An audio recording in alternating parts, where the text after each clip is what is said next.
Well, first off, this is Eric. I'm Riley. This is Pops. We have Steve. We have Paul. Oh, man. I forgot to talk about everybody. We got Nate, our boy. And we got the OG, man, Mr. Andrew. The OG? The second OG? Adopted. We got the adopted OG. He's the one I never knew I didn't have. Yeah, exactly. So welcome, fellas. Again, super excited to be doing this. But yeah, let's start the conversation off like Logan started about Rossignol. The Sender series, we found this thing to be, if you're coming off of a Soul 7 or a Sky 7 or a Super 7, it's time to upgrade. Welcome to the new decade. These are leagues ahead of those skis for multiple reasons. I found it to be incredibly far superior in stability, far superior in power transfer, and while maintaining that nimbleness because they hollow out the shovel. So it's definitely has a nice light swing weight to it. And it's back to kind of Rossi, which is nice. I think, when they had the S7, that was an awesome ski. And then the S series in general. It was a super fun ski, except that it missed a little bit. It was pretty soft, really fun, playful all mountain ski, but just didn't have the finish. Soul? No, the S series. The S series. Yeah. Mm-hmm. Like, remember the S9, all those. I mean, super fun, really popular skis, but they just never really had that strong finish anymore, Yeah. They had a great free ride. Yeah. But I thought they brought it back and had some back in that tail. And it's powerful. Yeah. That's what I think. I think the whole Sender series, they really went after that hard skiing skier. Yep. They didn't back off like they have in the past decade, so to speak. It's a ski that a skier can go jump on and ski the whole mountain if he wants to with that under the foot, but it allows the skier to go ski hard. It's nice. Yeah. I've noticed that ski's good for some of the younger generation coming up as well, right? A lot of those kids are wanting to hop on that. Yeah.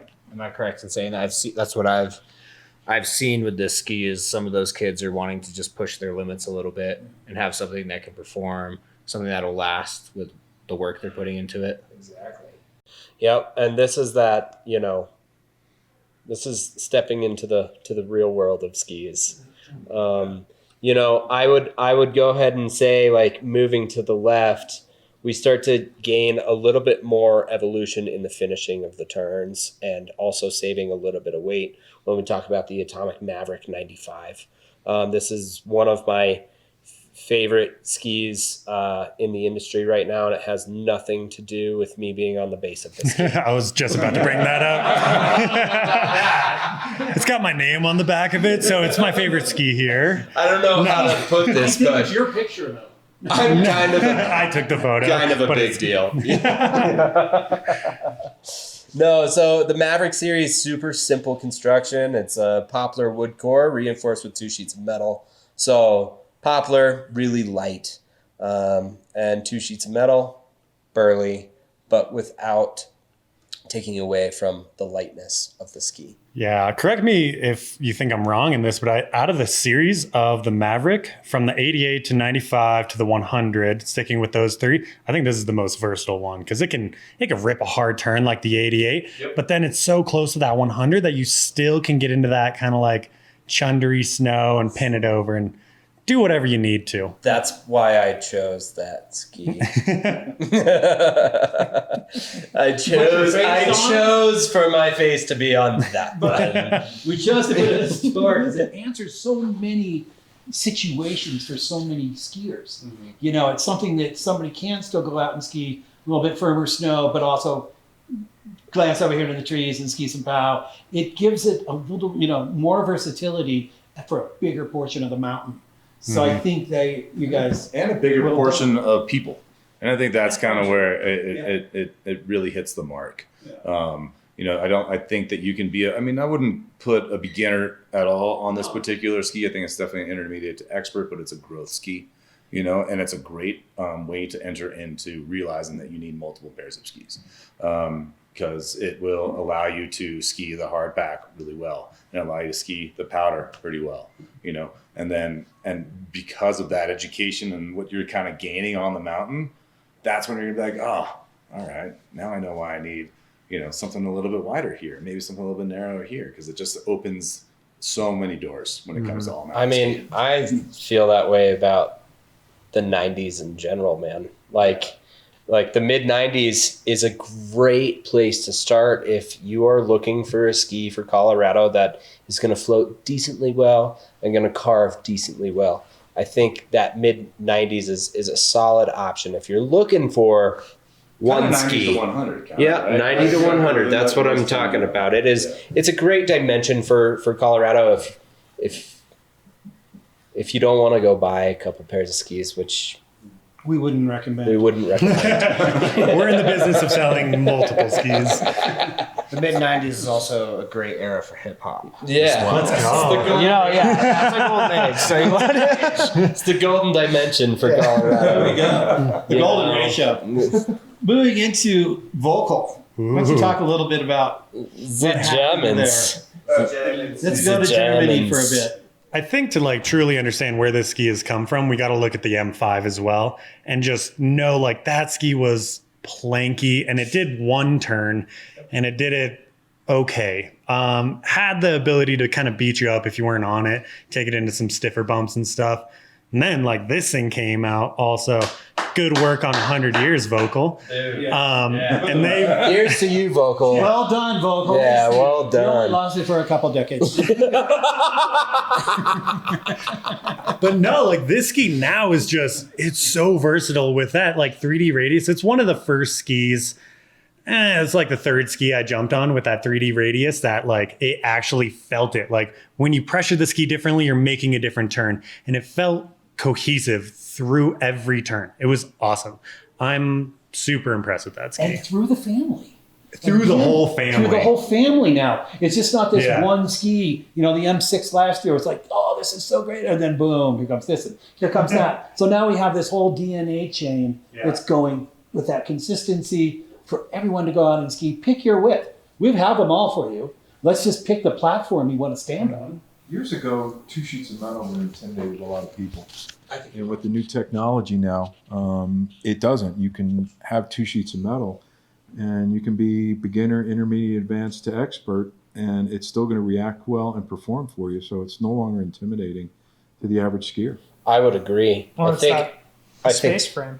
the space frame Why is don't you go great. ahead? Our Paul, our engineer, will go ahead and talk for a brief moment, if you can be brief, about why the space frames, why the space frame works, and exactly what the 3D radius is.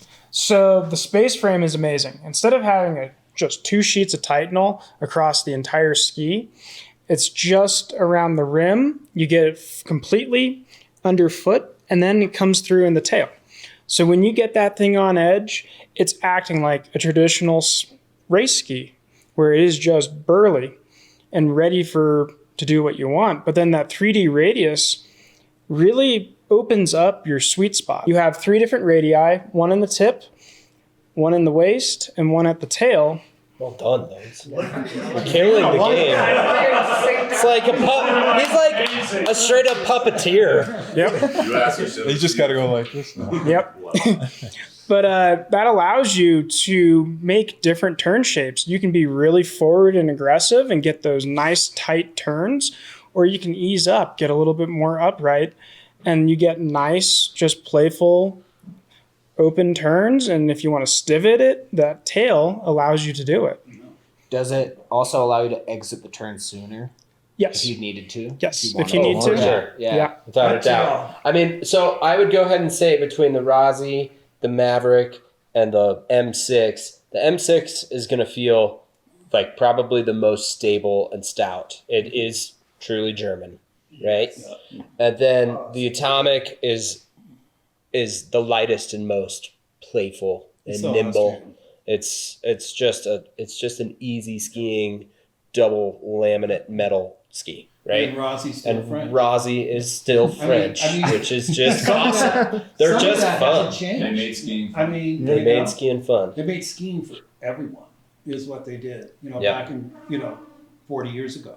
Yep. But what I also want to just mention on the M6 too, just because of that, the laminate metal and what they're doing, the space frame. But I think it's also approachable. At a 96, it is probably the most stable and probably beefy of the three skis that we just chatted about. But it also you can manipulate it, with the 3D radii that you were talking about. So you can it hits a very wide range of skiers. To help progress you as a skier, to help you just enhance your day as a skier. And to put more smiles on your face. And that's More really smiles what per it comes- hour. That's really what it comes Smiles down. per hour, man. Oh, hot damn! Also, I just have to point out that if you walk into the patrol room at Loveland, our locker room, you'll see more M6s than any other ski. And I think it has to do with the stability you talked about. Like, we're at Loveland and we were taking sleds down A-Bowl, the steeps, where we need to be hard on the edges and have a stable ski, and this thing just delivers year after year. Here we have probably one of the best skis ever made. This is the Stockli SR95 that used to be called the Storm Rider 95. 2 years ago, they changed the construction of the Storm Rider. They lightened up the core with balsa and fuma. They thinned out the tips and the tails. They increased the early rise just on the top of the shovel to make it a little bit more nimble and supple, while increasing the platform of the camber. So talk about something that just bites, grabs, holds, does literally everything and anything you want it to do, with such ease and elegancy and Precision and precision. It is the smoothest, best ski out of this series, out of these models. I think the other thing that if Vanna, you would get up and show us the tail on that Stockli, which is really consistent. Ivana. Vanna White.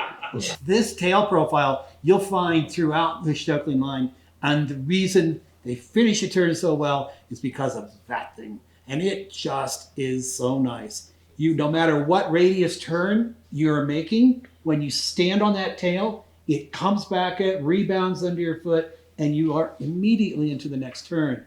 So the tail profile on all of their skis, well, not all of them, but the majority of them will have that kind of profile. series. The flat. Yeah. More traditional. You're definitely gonna like what they were trying to do with that contact point. Yeah. Like what keeps you to the snow? Exactly. And that's what these guys do incredibly great. Yeah. You can feel so confident. I call it all you can eat because as much as you want to stand on that ski, it'll take it. Oh, that's so fun. It's the That's buffet. really fun. It's the buffet. It's the whole enchilada. When it starts in the shovel up there, the profile of that shovel, when Logan has it on a side profile like that, it's so stunning. It's beautiful. The way they mill the metal into the shovel, keeping it that thin profile. So as it comes through deep snow, or if it comes through, it just glides into a turn and then finishes with such power.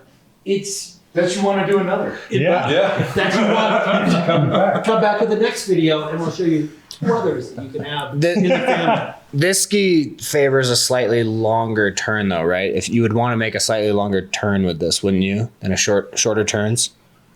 Depends on the length. Depends on the length. Yeah. So, Okay. like, I mean, obviously, when you're on their how Stockli does their radius is dependent on your length, right? So Okay. if you want to have that shorter turn, you can get that shorter length if you're more, if that's what you want for it. Or you can go a little bit longer into your 180 or 188s. That's going to allow you to have bigger, longer turns. But they all like to go fast. But what Yeah. you're trying to say too is a little bit with that finish.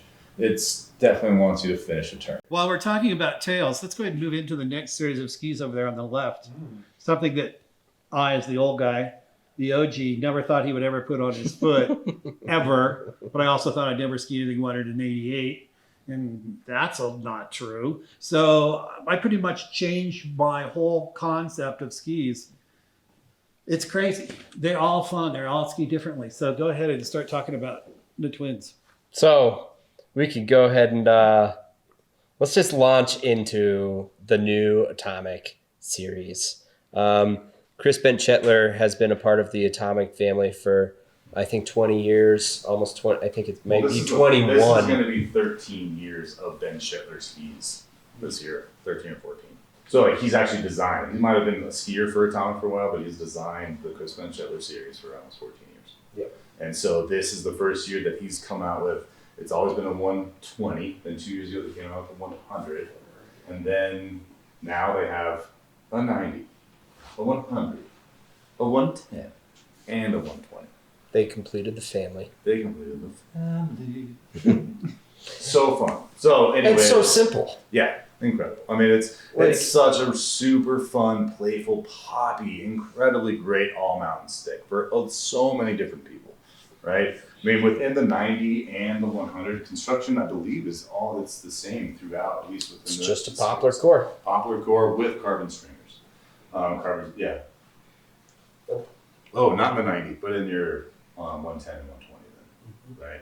So yeah, just poplar core, super simple. Horizon Tech, you know, once you kind of get a little bit closer, you'll be able to have, this is just helps with flotation along with swing weight. Traditional style twin. super With fun. just a ton of camber. Yeah. And you can't really, you try to see it, but those are two different skis. And two different. Just so much camber. So talk about pop and playful and nimble. And Andrew, I remember jumping on this ski and I kind of didn't want to like it. Like deep down, I told myself like, I'm not going to like this. I'm not like this demographic of skier, you know? But then I got on it and like, you just like can't help but to like try and pop around in moguls. And then once you're out of the moguls and you put this thing up, like you can force it to do way more than it wants it to happily, which is kind of ridiculous. you know, at the 90. So the 90 is the newest one as of this year. The 90 and the 110. The 90 is ridiculous. It is bang for buck. It comes in at $499. If you're coming out of the rental game, this is such a great ski to look at. It is easy to ski. It is forgiving. You can ski it no matter if you're a ripping little teenager or That's right. or Andrew. right, who knows how to, you know, bruise his hip. You can be like, you know, Bennett when he grows up, and you guys will see Bennett. Yeah, boy.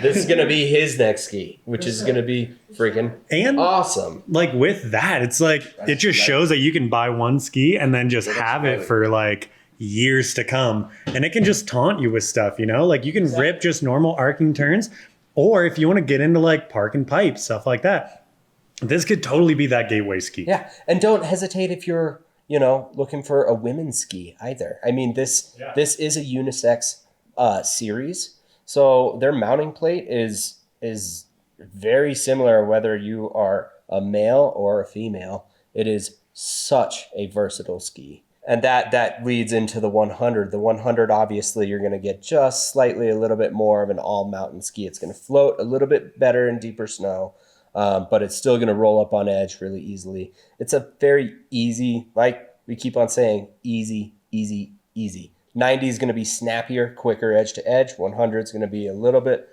longer of a radius and just the next step up, right? Which leads us into what I want to talk to Eric about. Let's go. So awesome. Metal laminate. Blizzard or Blizzard? Blizzard or Blizzard? It's not I've been corrected. blizzarding Oh, outside it's right 100% blizzarding outside. We're going to have the Lizards in November. This is the shocker for me to see on my wall after, 40 years. But it's a welcome addition. Man. So, Riley actually and Logan decided to bring this in. It wasn't originally, one of our selections, but then these guys got the bug. Well, the Rustler series has been out for a few years at this point. We brought in the 9 and the 10. They have an 11. The 9 is a 94 millimeter waisted ski. It utilizes pretty much all the new and cool technology throughout Blizzard. So it's a true blend core which is a bunch of different types of woods. They have poplar, iso, beech, balsa, am I missing? Paulownia. Yeah. Like it's a It's a bunch bunch. of different woods that complement each other, as well as carbon stringers and 2 sheets of metal throughout the basically that run just Logan. Yes, please. That runs through the center in the shovel, full 2 sheets underfoot, and then the center of the tail. So it makes that tip and tail nice and supple, super easy to get in and out of turns. And the 9, man, such a snappy, fun, easy skiing ski. Talk about confidence inspiring. Yeah, for all mountain skiing, 100%.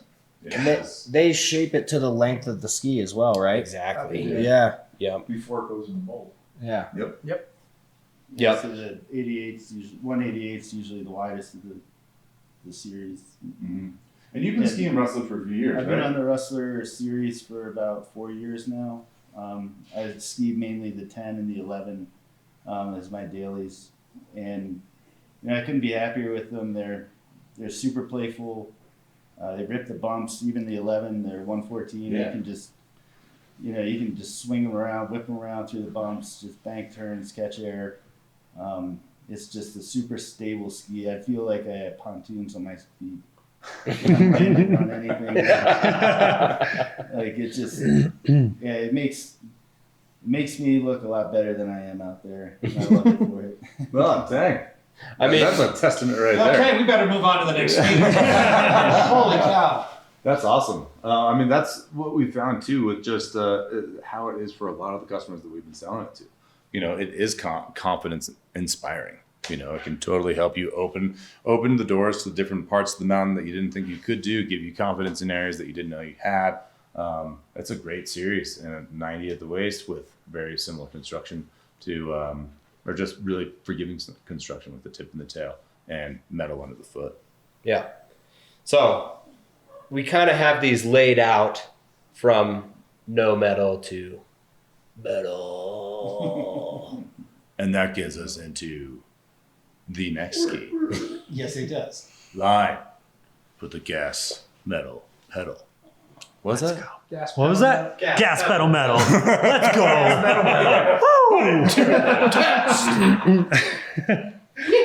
I think the ski is super bizarre and kind of a weird ski that they made, because it's like they took the lightest ski in their line, the Vision series, and they're like, let's put metal in it. Let's see what happens. They'll love it. And that's exactly what they did. And out of the this series, this is my favorite. Like 96 underfoot. It's narrower, so it has a little bit less metal than the 104. And I remember skiing it with you at Copper, and this thing was sweet. It was sweet, man. I could do what you wanted it to. It's pretty cool. So the construction is wild. It's an aspen veneer core, so it's really poppy. Longitudinally, it is just super flexible, but it has 2 sheets of metal, right? That's just cut out. So torsionally, you put this thing up on edge, and it is just a powerhouse. It's like Andrew was saying, it's a blend between the Vision and the Blade series. So it's a really, really cool concept. This is absolutely something that it's approachable at 96. The 104 gets to be pretty demanding. It's a powerhouse, but the 96 skis very nimble, very quick edge to edge, and it is very, very fun. Yeah, it's got a tail back there if you want it. But I think you're right. It's like totally like it's the most bizarre one. Yeah, it's like, why'd you do that? Damn it, it works. What's new from Austria, Riley? Well, we have the brand new Nordica Unleashed. This is the 98. They have 3 different widths. They have a 90, they have a 98, and they have a 108. Andrew is still bruised from dragging hip. I've been limping all day, dude. That's from like 7 months ago. He's really just laying her over on this thing. I think it's just yearning to get back on it. At this point, I feel the same way every time I look at it. So Nordica, obviously, one of the most like fundamental, starting in the boot world. They've been around since 1955. I mean, they've been around the ski industry for a very long time. And they didn't start making skis until like 22 years ago. Right. It's a pretty new brand in the ski industry, relatively speaking, to their history. But they came and they they made a big splash with a ski that everyone probably knows called the Enforcer 100.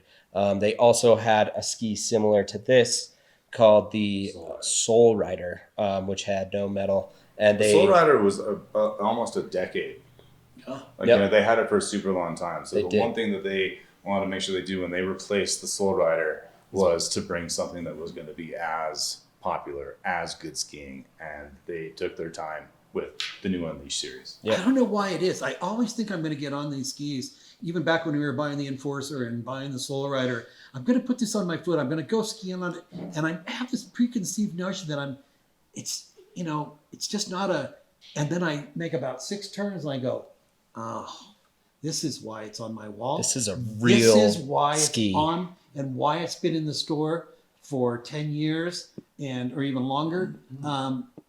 They just do it right. And they build great product. Exactly. It is very stable. So the Unleashed in specific, at 98 underfoot, is super easy to roll up on edge, but it is wide enough where it's going to float in deeper snow. It's got an early rise tip and tail with traditional camber underfoot.